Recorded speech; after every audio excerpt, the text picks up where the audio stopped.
శ్రీ గణేశాయ నమః. శారదా గురుభ్యో నమః. ఈటీవీ లైఫ్ ఆధ్యాత్మిక ఛానల్ ప్రేక్షకులకు శుభోదయం. శ్రీస్తు కార్యక్రమానికి శుభస్వాగతం. కార్యక్రమంలో భాగంగా శుభతిథి అంశంలో నేటి పంచాంగ వివరాలు చూద్దాం.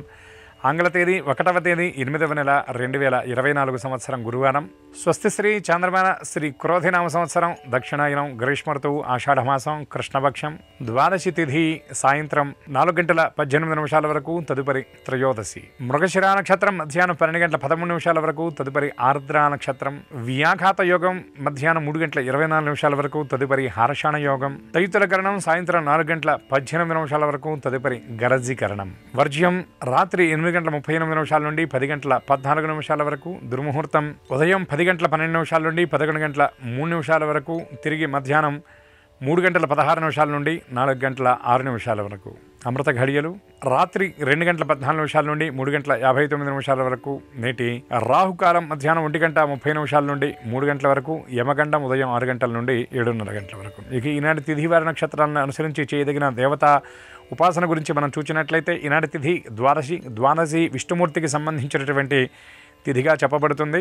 మనకి సంప్రదాయంలో అనేక గ్రంథాల్లో అసలు ద్వాదశి నాడు విష్ణుమూర్తి యొక్క ఆరాధన చేయడం కోసమే ఏకాదశి నాడు ఉపవాసం ఉండమని చెప్పినట్టుగా తెలియవస్తుంది. అయితే ఈ ద్వాదశి నాడు ఉపవాసము అర్చన కంటే ద్వాదశి నాడు చేసేటటువంటి దానం చాలా విశేషంగా చెప్పబడుతుంది. ఏకాదశి ఉపవాసం ఉన్నటువంటి వాళ్ళు కూడా ద్వాదశి నాడు సూర్యోదయం అయిన తర్వాత 2 గంటల లోపు స్వయంగా శుచిర్భూతులై విష్ణువు యొక్క ఆరాధన చేసిన తర్వాత శుచిగా వంట చేసుకుని ఆ పదార్థాన్ని భగవంతుడికి నివేదించి ఎవరైనా బీదలకు సాధులకు వారు దానం చేసి భోజనాన్ని చేయాలి అని చెప్పబడుతుంది. ఈ ద్వాదశి నాడు విష్ణుప్రీతిగా అన్నదానం, వస్త్రదానం ఇత్యాది దానాలు చేయవచ్చు. నా అన్నోదక సమందానం అనే శాస్త్రం చెప్తుంది కాబట్టి అన్నోదకాలను మించినటువంటి దానం లేదని చెప్తుంది. ఏకాదశి వ్రతం చేయలేకపోయినా విష్ణుప్రీతిగా ఈనాడు అన్నోదక దానం చేసినట్లయితే అనంతమైనటువంటి మోక్ష సంపద మనకి తప్పకుండా లభిస్తుంది అని శాస్త్రవచనం. ఇవాళ విశేషం ఏమిటంటే మృగశిరా నక్షత్రం. మృగశీర్షో మృగశ్చంద్ర ఐందవో హిమదీతిథి అని చంద్రుడు అధిష్టానంగా కలిగినటువంటి నక్షత్రం మృగశిరా నక్షత్రం. అటువంటి అమృత కళను ప్రసాదించేటటువంటి వాడు చంద్రుడు. ఆ అమృత కళనే ఆ పరమేశ్వరుడు ధరించాడు. అందుకే ఆయన్ని మృత్యుంజయుడని, అమృతేశ్వరుడు అని, అంటే మృతము చావు లేకుండా చేసేవాడు అని చెప్తారు. అటువంటి చంద్రకళాధరుడు అయినటువంటి చంద్రశేఖరుడికి సంబంధించినటువంటి ఏదైనా స్తోత్రపారాయణ ఈ మృగశిరా నక్షత్రంలో చేయటం ఒక విశేషమైతే, మరొక విశేషం మధ్యాహ్నం తర్వాత ఆర్ద్రా నక్షత్రం వస్తుంది. ఆర్ద్రా నక్షత్రం సాక్షాత్ రుద్రుడు ఆవిర్భవించినటువంటి నక్షత్రం ఇది. ఆర్ద్రయా రుద్ర ప్రథమానయేతి అని శాస్త్రం చెప్తుంది. ఆర్ద్రా నక్షత్రంలో రుద్రుడు ఆవిర్భవించడం కాకుండా ఆ పేరులోనే ఉన్నటువంటి విశేషం ఏమిటంటే ఆర్ద్ర అంటే తడిదనం. ఈ తడిదనం అంటే ఏమిటంటే మనస్సు ఆర్ద్రంగా ఉండడం అంటే ఏమిటంటే ప్రేమగా ఉండడం, కరుణతో ఉండడం, దయతో ఉండడం, జాలితో ఉండడం అని చెప్తున్నారు. ఇంకొక విశేషం ఏమిటంటే ఈ రోజున ప్రదోష వ్రతం సాయంకాలం వేళ త్రయోదశి తిథి ఉన్నది కనుక ప్రదోష వ్రతం, అందులో కృష్ణపక్షంలో వచ్చినటువంటి త్రయోదశి కాబట్టి మహాప్రదోషంగా కూడా చెప్పబడుతుంది. గురువారం వచ్చినటువంటి ప్రదోషం కనుక గురు ప్రదోషంగా చెప్పబడుతుంది. ముఖ్యంగా గురుగ్రహం ఇప్పుడు వృషభ రాశిలో ఉన్నారు. అటువంటి వృషభ రాశి వారికి, తులారాశి వారికి అష్టమంలో ఉన్నాడు. ఇట్లాగా బృహస్పతికి సంబంధించినటువంటి దోషం ఉన్నవాళ్ళు ఈనాడు గురు ప్రదోషాన్ని ఆరాధించడం వల్ల గురు సంబంధమైనటువంటి దోషం తొలగిపోతుంది. అట్లాగే ప్రదోష వ్రతం ముఖ్యంగా మహాప్రదోష సమయంలో ఈ ఆర్ద్రా నక్షత్రం నాడు ఈశ్వరుడికి అభిషేకం చేయటం, ఈశ్వరుడి యొక్క వాహనం వేదపాదుడు తీక్ష్ణ శృంగుడైనటువంటి నందీశ్వరుడిని ఆరాధించటం వల్ల జన్మాంతరాల నుండి వస్తున్నటువంటి కర్మఫలాలు తొలగిపోవడంతో పాటు అజ్ఞాతంగా అంటే మనకి తెలియకుండా ఉన్నటువంటి దోషాలన్నీ కూడా తొలగిపోతాయి. ముఖ్యంగా పితృదోషాలు, నాగదోషాలు, సర్పహత దోషాలు ఇత్యాది దోషాలన్నీ కూడా తొలగిపోతాయి. చాలా విశేషమైనటువంటి తిథి ఈనాడు త్రయోదశి మహాప్రదోషం. దానితో పాటు విష్ణుప్రీతికరమైనటువంటి ద్వాదశి ఆర్ద్రా నక్షత్రం కలిసి రావడం చాలా విశేషం కనుక ఇటువంటి శివకేశవుల యొక్క అనుగ్రహాన్ని మనకి అతి సులభంగా అందించేటటువంటి ఈ తిథి నాడు శివకేశవుల యొక్క ఆరాధన ఇతోధికంగా చేసి అందరూ హరిహరుల యొక్క అనుగ్రహానికి పాత్రలవుతారని ఆశిస్తూ శివకేశవ నామస్మరణ పురస్సరంగా స్వస్తి.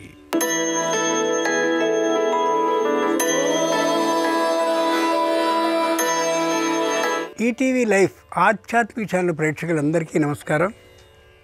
శ్రీరస్తు కార్యక్రమంలో గ్రహయోగం అంశానికి స్వాగతం.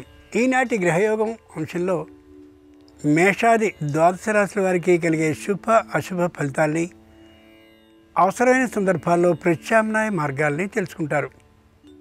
అంతేకాక ఏ రాశి వారికి ఏ దిక్ ప్రయాణం నేడు అనుకూలిస్తుందో, ఏ రాశి వారికి ఏ దైవ దర్శనం వల్ల శుభ ఫలితాలు ఈ రోజుకి లభించబోతున్నాయో, ఏ రాశి వారు ఏ రంగు దుస్తుల్ని ధరించినట్లయితే నిర్విఘ్నంగా పనులన్నీ కొనసాగుతాయో, ఏ రాశి వారికి ఏ సంఖ్య నేటికి మాత్రం అదృష్ట సంఖ్యగా ఉండబోతుందో ఆ విశేషాల్ని క్రమంగా తెలుసుకుంటారు.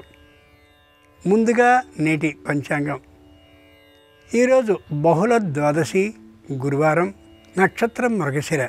ఇక నేటి గ్రహస్థితిని పరిశీలించి చూస్తే వృషభంలో కుజ గురువులు, మిథునంలో చంద్రుడు, కర్కాటకంలో రవి, సింహంలో బుధ శుక్రులు, కన్యలో కేతువు, కుంభంలో వక్రీకరించిన శని, మీనంలో రాహువు ఉన్నారు. ఈ గ్రహస్థితి ఆధారంగా ద్వాదశ రాశుల వారి ఫలితాలని క్రమంగా పరిశీలించి చూద్దాం. ముందుగా మేషరాశి.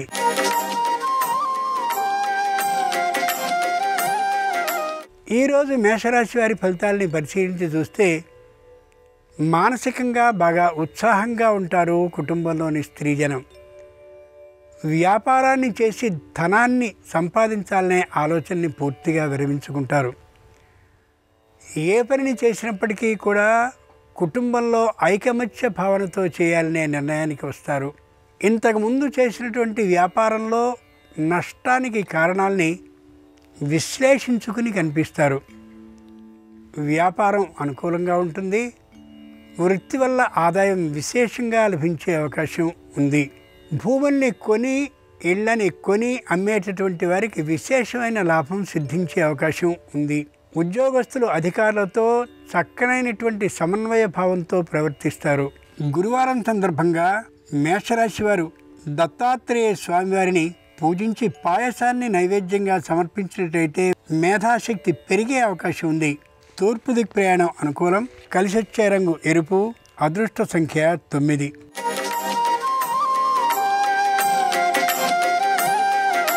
ఈరోజు వృషభ రాశి వారి ఫలితాలని పరిశీలించి చూస్తే దూర ప్రాంతంలో ఉన్నటువంటి సంతానం నుండి విదేశాలకి రావాల్సినటువంటి ఆహ్వానాలు లభించవచ్చు.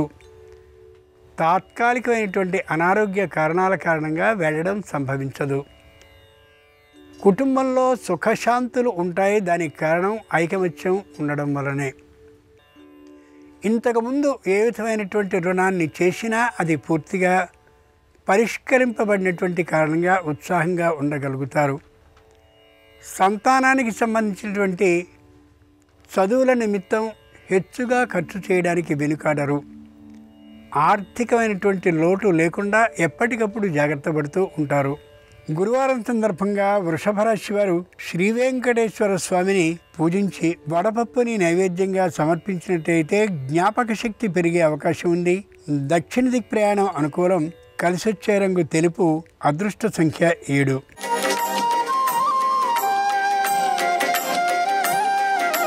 ఈరోజు మిథున రాశి వారి ఫలితాలని పరిశీలించి చూస్తే అధికారులతో మాట్లాడే ధోరణి చాలా అనుకూలంగా ఉంటుంది. మెత్తనితనంతో మాత్రమే ఉంటారు. కుటుంబంలో ఐకమత్య భావన అంతంతగా ఉంటుంది. సంపూర్ణంగా ఉండే అవకాశం తక్కువ. వ్యాపారం అనుకూలంగా ఉంటుంది. వృత్తిపరంగా మాత్రం అనుక్షణం ఒడిదుడుకులతో ఉండేటువంటి విధానం గోచరిస్తుంది. పారిశ్రామిక రంగానికి చెందినటువంటి వారికి ఆదాయం విశేషంగా లభిస్తుందనే నమ్మకం ఉన్నప్పటికీ కూడా ప్రస్తుతానికి చేతిలో సొమ్ము అంతగా అనుకున్నంతగా ఉండకపోవచ్చు. పెట్టుబడిని పెట్టేందుకు ఎందరో వస్తారని అభిప్రాయపడినప్పటికీ కూడా వచ్చే అవకాశం ఉండకపోవచ్చు ఈ రోజుకి మాత్రం. గురువారం సందర్భంగా మిథున రాశి వారు సరస్వతీదేవిని పూజించి బెల్లపు పరమాన్నాన్ని నైవేద్యంగా సమర్పిస్తే ప్రతిభ ఆధిక్యం కలుగుతుంది. పశ్చిమ దిక్ ప్రయాణం అనుకూలం. కలిసొచ్చే రంగు నీలం. అదృష్ట సంఖ్య 5.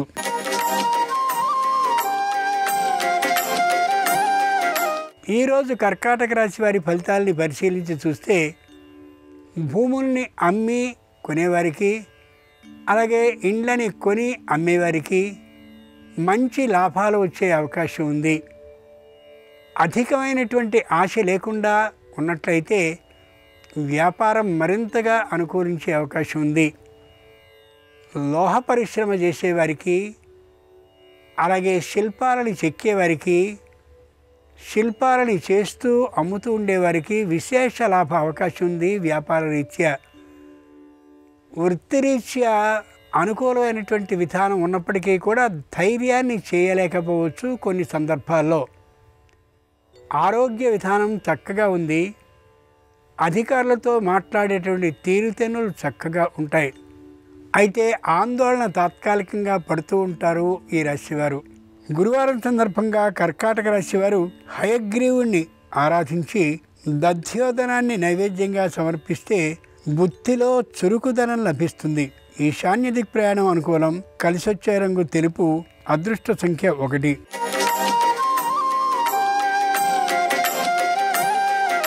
ఈరోజు సింహరాశి వారి ఫలితాలని పరిశీలించి చూస్తే అనుకూలతాభావం హెచ్చుగా ఉంటుంది. తాము ఇంతకుముందు ఇచ్చినటువంటి మాట మీద నిలబడాలనే ధోరణి మరింతగా గోచరిస్తూ ఉంటుంది. అసత్యాన్ని మాట్లాడడం అనేది పూర్తిగా విరమించుకుంటారు. ఇంతకుముందు అపరిష్కృతంగా ఏవైనా సమస్యలు ఉన్నట్లయితే మధ్యవర్తి ద్వారా పరిష్కరించుకోవాలని ప్రయత్నాలని ముమ్మరం చేస్తారు. సంతానంలో స్త్రీజనానికి కావలసిన వివాహ ప్రయత్నాన్ని చేస్తారు. దాదాపుగా ముడిపడే అవకాశం గోచరించవచ్చు. సంతానానికి సంబంధించినటువంటి విద్యా విషయకమైనటువంటి ప్రయత్నం మధ్యమంగా అనుకూలిస్తూ ఉంటుంది.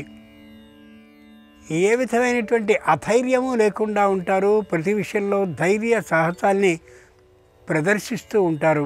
గురువారం సందర్భంగా సింహరాశి వారు కుమారస్వామిని పూజించి పటిక బెల్లాన్ని నైవేద్యంగా సమర్పించినట్లయితే నూతన వ్యాపార ప్రారంభం కలుగుతుంది. ఆగ్నేయ దిక్ ప్రయాణం అనుకూలం. కలిసొచ్చే రంగు నలుపు. అదృష్ట సంఖ్య 2.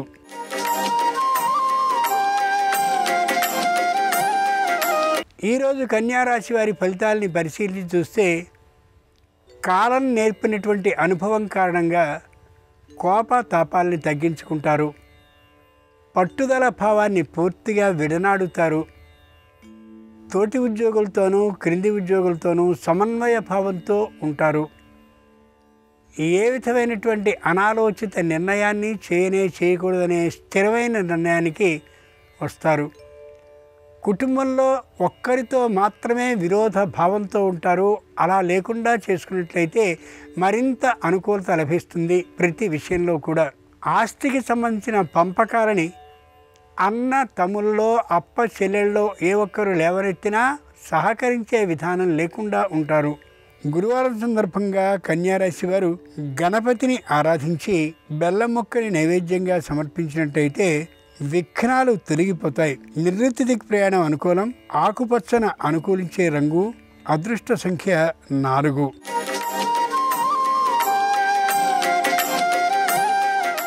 ఈరోజు తులారాశి వారి ఫలితాలని పరిశీలించి చూస్తే ఉన్నట్లుగా మాట్లాడతారు. తమకి చేస్తున్నటువంటి ఉద్యోగంలో కలుసుబాటుతనం లేదనే అభిప్రాయం బాగా కలిగి ఉంటారు. అప్పచెల్లెలతో అన్నదమ్ములతో విరోధించకూడదని అనుకున్నప్పటికీ కూడా తాత్కాలికమైనటువంటి ఆవేశం కారణంగా తమకి తెలియకుండానే ఆవేశపడే అవకాశం గోచరిస్తుంది. సంతానం దూరభార ప్రాంతాల్లో ఉద్యోగాన్ని చేస్తూ ఉన్నట్లయితే వాళ్ళని చూసి రావాలనే ఆలోచన చేస్తారు. కానీ కలిసొచ్చే అవకాశం తక్కువ. సంతానం ఏవైనా బహుమతుల్ని ఇచ్చేటటువంటి అవకాశం గోచరిస్తుంది. పెద్దదైనటువంటి పరిమాణంలో కార్లు కానీ ఇతరమైనటువంటి ఆ స్థాయి వస్తువుల్ని కానీ బహూకరించే అవకాశం ఉంది. గురువారం సందర్భంగా తులారాశి వారు దత్తాత్రేయుణ్ణి స్తుతిస్తూ ద్రాక్ష పండుని నైవేద్యంగా సమర్పించినట్లయితే ఆకస్మిక ధన ప్రాప్తి అవుతుంది. వాయవ్యదిక్ ప్రయాణం అనుకూలం. కలిసొచ్చే రంగు ఎరుపు. అదృష్ట సంఖ్య 6.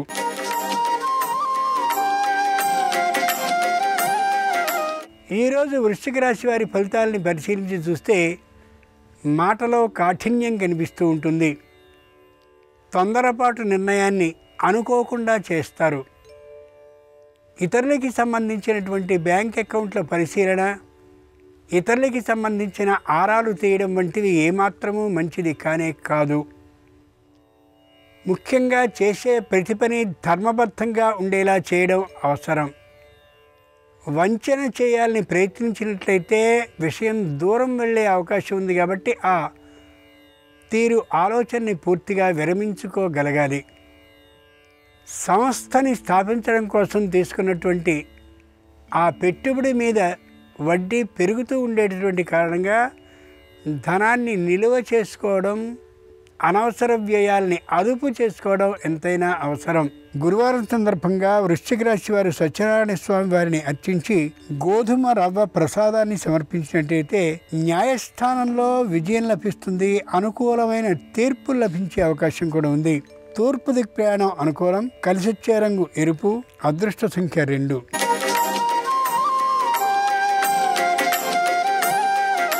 ఈరోజు ధనురాశి వారి ఫలితాల్ని పరిశీలించి చూస్తే శారీరక అనారోగ్యం సుస్పష్టంగా కనిపిస్తూ ఉంటుంది. అయినా తాత్కాలికమైనటువంటి ఔషధ సేవని చేస్తూ అనారోగ్యాన్ని నిర్లక్ష్యం చేస్తారు. అది సరికాదు. ముఖ్యంగా శరీరం ఊబకాయంతో పెరిగే అవకాశం ఉంటుంది. కాబట్టి ఆహార విహారాలను నియంత్రించుకోగలగాలి. తీర్థయాత్రలకి వెళ్ళడం, అలాగే ఆధ్యాత్మికమైనటువంటి సద్గురు దర్శనం కోసం విశేషంగా సొమ్ముని ఖర్చు పెట్టడం ఏమాత్రమూ సరికాదు ఈ రాశి వారికి. ఈ రోజున గురువారం సందర్భంగా ధనురాశి వారు లలిత పరాభట్టారికని పూజించి దధ్యోదనాన్ని కానీ నైవేద్యంగా సమర్పించినట్లయితే ఏ విధమైన ఇబ్బందులు లేకుండా రుణ నష్టం అంటే పూర్తి అప్పులు తొలగిపోయే అవకాశం ఉంటుంది. ఉత్తర దిక్ ప్రయాణం అనుకూలం. కలిసొచ్చే రంగు తెలుపు. అదృష్ట సంఖ్య 8.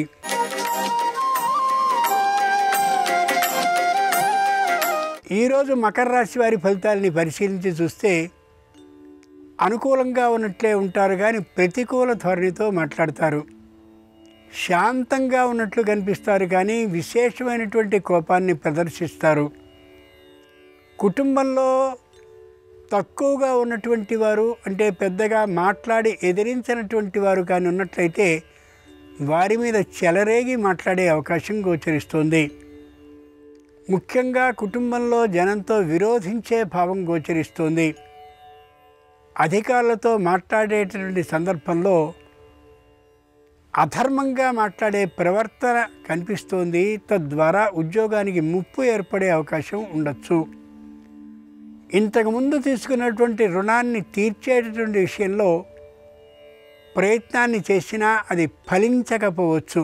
గురువారం సందర్భంగా మకర రాశి వారు సరస్వతీదేవిని పూజించి ఆమెకి ప్రీతికరమైనటువంటి పులిహారని నైవేద్యంగా సమర్పించినట్టయితే తప్పక కుటుంబ ఐకమత్యం సిద్ధిస్తుంది. దక్షిణ దిక్ ప్రయాణం అనుకూలం. కలిసొచ్చే రంగు నలుపు. కలిసొచ్చే అదృష్ట సంఖ్య 1.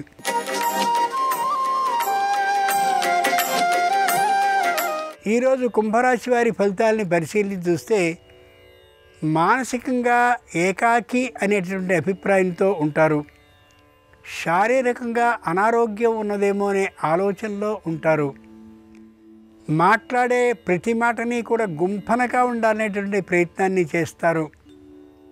అనారోగ్య భావన హెచ్చుగా ఉంటూ ఉంటుంది. శరీరంలో అనారోగ్యం కలిగిందని మాట్లాడే ప్రతి మాట కూడా ఆచితూచి మాట్లాడనటువంటి పక్షంలో ఎవరితో మాట్లాడితో వారితో విరోధం ఏర్పడే అవకాశం ఉంది. కుటుంబ సభ్యులు చెప్పేటటువంటి మాటని వినే అవకాశం తక్కువగా ఉంటుంది. తద్వారా కుటుంబంలో ఐకమత్యం ఉండకపోవచ్చు. ఆస్తికి సంబంధించిన పంపకాల విషయంలో అన్నదమ్ములు అప్పచెల్లెళ్ళు ఒత్తిడి పెంచే అవకాశం గోచరిస్తుంది. ఏమాత్రమూ దానికి అంగీకరించకుండా ఉండేందుకు ప్రయత్నం చేయడం శ్రేయస్కరం. గురువారం సందర్భంగా కుంభరాశి వారు హయగ్రీవుని కనకాంబరాలతో అర్చించినట్లయితే ఆందోళన తొలగిపోతుంది. నిదానమైన ఆలోచన లభిస్తుంది. దక్షిణ దిక్ ప్రయాణం అనుకూలం. కలిసొచ్చే రంగు నలుపు. అదృష్ట సంఖ్య 6.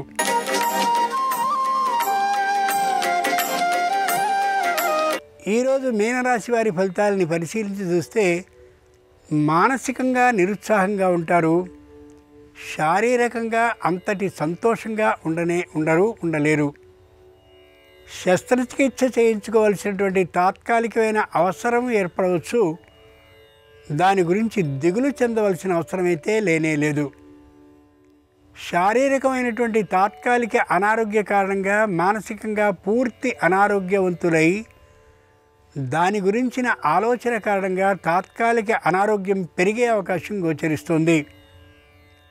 ముఖ్యంగా తమకున్నటువంటి అనారోగ్యం లేదా కుటుంబ సమస్యలు మొదలైన వాటిని బహిరంగపరుచుకోవడం ఈ రాశి వారికి ఏమాత్రమూ సరైన అంశం కాకపోవచ్చు. గురువారం సందర్భంగా మీనరాశి వారు హయగ్రీవుణ్ణి ఆరాధించి పానకాన్ని నైవేద్యంగా సమర్పించినట్లయితే ధైర్య సాహసాలు సొంతమవుతాయి. పశ్చిమ దిక్ ప్రయాణం అనుకూలం. కలిసొచ్చే రంగు నీలం. అదృష్ట సంఖ్య 7. ఇవి ఈనాడు ద్వాదశ రాశుల వారికి కలిగే శుభ అశుభ ఫలితాలు. ఈరోజు గురువారం అయినటువంటి సందర్భంగా దత్తాత్రేయ స్వామి వారి అనుగ్రహం సంపూర్ణంగా సర్వరాశుల వారికి కలగాలని హృదయపూర్వకంగా ప్రార్థిస్తూ స్వస్తి. నమస్కారం. ధనపరంగా ఉన్న ఇబ్బందులన్నీ తొలగింపజేసుకోవటానికి, ఖర్చులు తగ్గింపజేసుకొని ఆదాయ మార్గాలు పెంపొందింపజేసుకోవటానికి, స్థిరలక్ష్మి అనుగ్రహాన్ని సిద్ధింపజేసుకోవటానికి ఎలాంటి పరిహారాలు పాటించాలో నేటి పరిహారాలు పరిష్కారాలు అనే అంశంలో పరిశీలిద్దాం. లక్ష్మీ కటాక్షం సంపూర్ణంగా ఉండి స్థిరలక్ష్మి అనుగ్రహం కలగాలంటే ప్రతిరోజు కూడా ఇంటి యజమాని స్నానం చేసిన తర్వాత రాగి పాత్రలో నీళ్లు తీసుకొని ఆ నీళ్ళల్లో ఒక బెల్లం ముక్క కలిపి బెల్లం కలిపిన నీటితో సూర్యుడికి అర్ఘ్యమిస్తూ ఉండాలి. ఇలా చేస్తే స్థిరలక్ష్మి అనుగ్రహం కలుగుతుంది. దానివల్ల వృధా ఖర్చుల తీవ్రతను తగ్గింపజేసుకోవచ్చు. అలాగే వీలైనప్పుడల్లా బుధవారం రోజు ఆకుపచ్చ రంగులో ఉన్న వస్తువులు, గురువారం రోజు పసుపు రంగులో ఉన్న వస్తువులు, శుక్రవారం రోజు తెలుపు వస్తువులు ఎవరికైనా దానమిస్తూ ఉన్నట్లయితే కూడా ధనం అనేటటువంటిది స్థిరంగా ఉంటుంది.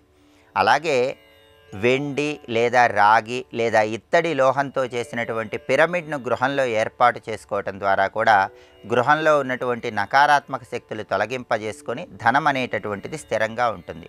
లోహంతో చేసినటువంటి తాబేలు బొమ్మను గృహంలో ఉత్తర దిక్కులో ఏర్పాటు చేసుకోవటం ద్వారా కూడా స్థిరలక్ష్మి సంపూర్ణమైన అనుగ్రహం కలుగుతుంది. అలాగే ప్రతిరోజు సాయంకాలం పూట 5:15 నుంచి 5:40 మధ్య ప్రాంతంలో ఇంటి గుమ్మం ముందు ఒక ప్రత్యేకమైన దీపాన్ని వెలిగించాలి. అదే చతుర్ముఖ దీపము. అంటే ప్రతిరోజు కూడా సాయంకాలం ఈ ప్రత్యేకమైన సమయంలో 4 ముఖాలున్నటువంటి దీపపు సెమ్మెలో దీపం వెలిగించి ఆ దీపంలో ₹1 నాణెం ఉంచాలి.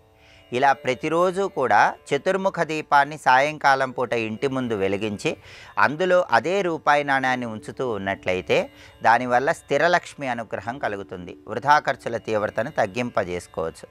అలాగే ఎప్పుడైనా సరే గురువారం రోజు కానీ శుక్రవారం రోజు కానీ 100 గ్రాముల నవధాన్యాలు తీసుకొని వాటిని ఒక పసుపు రంగు వస్త్రంలో మూటగట్టి ఆ నవధాన్యాలు ఇంటి సింహద్వారానికి లోపలి వైపు వేలాడదీయాలి. ఈ నవధాన్యాల మూట ఇంటి సింహద్వారానికి వేలాడుతూ ఉన్నట్లయితే నవగ్రహ దోషాలన్నీ తొలగిపోతాయి. నవగ్రహాల సంపూర్ణమైన అనుగ్రహం కలగటం వల్ల వృధా ఖర్చులు తగ్గిపోతూ ఉంటాయి. స్థిరలక్ష్మి అనుగ్రహం కలుగుతుంది. ఆదాయ మార్గాలు పెంపొందింపజేసుకోవచ్చు. అదేవిధంగా గృహంలో ధనం స్థిరంగా నిలబడాలంటే శుక్రవారం శుక్రహోరల్లో ఒక ప్రత్యేకమైన పరిహారం పాటించాలి.